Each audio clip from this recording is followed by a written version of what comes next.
ভেঙে ফেলা খুব সহজ, জুড়ে থাকা ততটাই কঠিন।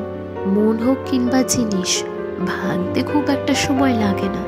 অথচ সম্পর্ক বা অট্টালিকা যেটাই হোক না কেন, সেটা গড়তে কতটা কসরত, কতটা সময়, কতটা ধৈর্য, কত পরিকল্পনা আর কত সরঞ্জাম লাগে বলতো। অথচ ক্ষণিকের রাগ, অভিমান, অবিশ্বাস আর ভুল বোঝাবুঝির জন্য প্রতিদিন এমন কত ইমারত ধুলোয় মিশে যায়। জিনিস ভাঙলে আওয়াজ হয়, তার দাগও দেখা যায়, কিন্তু মন ভাঙার আওয়াজ, হয়তো সে আওয়াজ আর ক্ষত অদৃশ্য বলেই তাকে রিপেয়ার করার তাগিদটাও কম।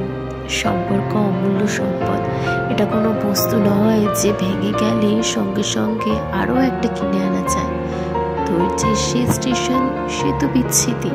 তবুও সুতোটা ছিঁড়ে যাওয়ার আগে একবার বেঁধে বেঁধে থাকার চেষ্টা কি করা যায় না? সে চেষ্টা করলে ক্ষতি কি?